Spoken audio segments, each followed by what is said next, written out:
Hey guys, നമ്മുടെ പുതിയൊരു വീഡിയോയിലേക്ക് എല്ലാവർക്കും സ്വാഗതം. അപ്പോൾ ഇന്നത്തെ വീഡിയോ എന്തായിരിക്കും എന്ന് നമ്മുടെ തമ്പനെയിൽ കണ്ടപ്പം എല്ലാവർക്കും മനസ്സിലായിട്ടുണ്ടാവും. അതെ, നമ്മുടെ അല്ലൂട്ടൻ്റെ സെക്കൻഡ് ബർത്ത്ഡേ ആണിന്ന്. അപ്പോൾ രാവിലെ തന്നെ നമ്മൾ അല്ലൂട്ടനുമായിട്ട് ഇവിടെ മലനട അമ്പലത്തിൽ തൊഴാൻ വന്നിരിക്കുകയാണ്. അല്ലൂട്ടൻ നല്ല ക്യൂട്ടായിട്ട് പട്ടുപാവാട ഉടുപ്പൊക്കെ ഇട്ട് അമ്പലത്തിൽ വന്ന് തൊഴാനായിട്ട് പുള്ളിക്കാരിങ്ങനെ എല്ലാവരും ഓടി നടന്ന് പ്രാർത്ഥിക്കുക എന്നൊക്കെ തോന്നും. പക്ഷേ കുഞ്ഞ് പ്രാർത്ഥിക്കുക കേട്ടോ. ഞങ്ങൾ ആദ്യം തൊഴാനെത്തിയത് ഇവിടെ നമ്മുടെ വീടിനടുത്തുള്ള മലനട ക്ഷേത്രത്തിൽ തന്നെയാണ്. അപ്പം ഓമിച്ചനുണ്ട്. അപ്പോൾ രണ്ടുപേരും കൂടെ തൊഴുന്നു. അപ്പോൾ ഞങ്ങൾ ചെന്ന സമയം എന്ന് വെച്ച് കഴിഞ്ഞാൽ ഇച്ചിരി ലേറ്റ് ആയിരുന്നു. അപ്പോൾ നീന്തിയത്തോടുള്ള സമയം, കാരണം രാവിലെ എഴുന്നേറ്റ് പിള്ളമാരെ റെഡിയാക്കി അമ്പലത്തിൽ വലിയ ചടങ്ങായിരുന്നു. അപ്പോൾ നമ്മൾ എത്തിയപ്പോൾ കുറച്ച് ലേറ്റ്. അപ്പോൾ നേരത്തിൻ്റെ സമയം നമ്മൾ കുറച്ച് നേരം കഴിഞ്ഞാൽ അമ്പലത്തിൽ കയറും. അപ്പോൾ ആ സമയം കൊണ്ട് ചേട്ടത്തി അനിയത്തിയോടെ അവിടെ എല്ലാം നടന്ന് ഓരോരോ പരിപാടി. അപ്പോൾ ആ സമയത്ത് അരിഞ്ചേട്ടൻ പുറകെ നടന്ന് നമ്മുടെ വ്ളോഗിന് വേണ്ടിയിട്ടുള്ള വീഡിയോസ് എല്ലാം എടുത്തത്. അപ്പം മലനട ക്ഷേത്രത്തിൽ നിന്ന് തൊഴുത് ഞങ്ങൾ നേരെ വന്നത് കലഞ്ഞൂരാണ്. കലഞ്ഞൂർ മഹാദേവ ക്ഷേത്രത്തിലേക്കാണ് വന്നത്. അപ്പോൾ രണ്ടുപേരെ എടുക്കേണ്ട, തന്നെ നടന്നോളാമെന്നും പറഞ്ഞുള്ള വരവാണ് ഈ കാണുന്നത്. പുള്ളിക്കാരി ഒരു പട്ടുപാവാടയൊക്കെ ഇട്ട് ചേച്ചിയുടെ കൈയും പിടിച്ച് നടക്കാനുള്ള ശ്രമമൊക്കെയാണ് നടക്കുന്നത്. പക്ഷേ നട്ട വെയിലത് നമ്മളെ കൊണ്ട് നിട്ട്, കാരണം അവിടെ നിൽക്കാനേ പറ്റില്ല. നല്ല ചൂടാണ്. ആ ചൂടത്തോടാണ് രണ്ടുപേരും കൈയൊക്കെ പിടിച്ച് ചേട്ടത്തിനെതിരൊന്നും ചെന്ന്. ഞാനവിടെ നിന്ന് മാക്സിമം രണ്ടുപേരും വിളിക്കുന്നുണ്ട്, ബായോ. കാരണം അവിടെ കയറി തുടങ്ങണം. ആ ഒരു ടൈമായി, നല്ല വെയിലും. ഇതൊക്കെ കഴിഞ്ഞ് നമുക്ക് വീട്ടിൽ വന്നിട്ട് വേണമായിരുന്നു ബാക്കി കാര്യങ്ങളും പിന്നെ ഒന്ന് പുറത്തു പോകാനും ഒക്കെ ഉള്ളതുകൊണ്ട് ഞാൻ മാക്സിമം ഇവരെ വിഷുന്നുണ്ട് ബായോ എന്ന് പറഞ്ഞിരിക്കുകയായിരുന്നു. അപ്പം നമ്മൾ അമ്പലത്തിലൊക്കെ പോയി പിന്നെ പുറത്ത് പോയി കേക്കൊക്കെ വാങ്ങിയിട്ട് വന്നത്. ആ കേക്ക് മുറിക്കുള്ള സെറ്റപ്പൊക്കെ റെഡിയായിരിക്കുകയാണ്. അപ്പം ബാനു ബബ്ലു ടീമിൽ സ്ട്രോബെറി ഫ്ലേവറിലാണ് അല്ലൂട്ടൻ്റെ സെക്കൻഡ് ബർത്ത്ഡേയുടെ കേക്ക്. ഓമി അല്ലൂക്കെ ഭയങ്കര എക്സൈറ്റഡ് ആണ്. ബർത്ത്ഡേ ഗേളും റെഡി ആയിട്ട് ഉണ്ട്.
ഗൈസ്, അപ്പോൾ കേക്ക് കട്ടിംഗ് ഒക്കെ കഴിഞ്ഞിട്ട് നമ്മൾ ബർത്ത്ഡേ സെലിബ്രേഷൻ്റെ ഭാഗമായിട്ട് ചെറിയൊരു ഔട്ടിങ്ങായിട്ട് ഇറങ്ങിയേക്കാണ്. നമ്മൾ അടൂർ ബൈപ്പാസിലുള്ള 40 കഫേയിലാണ് വന്നിരിക്കുന്നത്.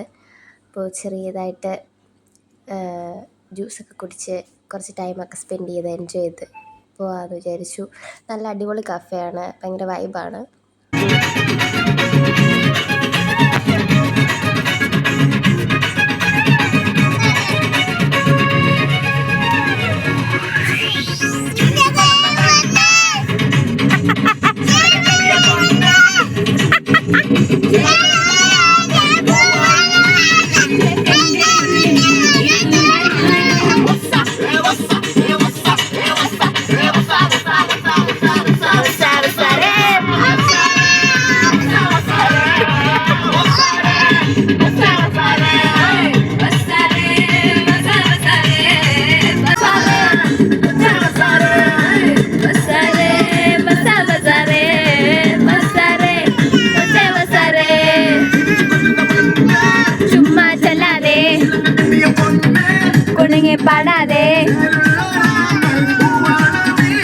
ഗൈസ്, അപ്പോൾ അല്ലുവിൻ്റെ സ്പെഷ്യൽ ഡേ നമ്മൾ അത്രയ്ക്ക് മനോഹരമാക്കിയിട്ടുണ്ട്. അപ്പോൾ നമ്മൾ തിരിച്ച് വീട്ടിലേക്ക് പോവുകയാണ്.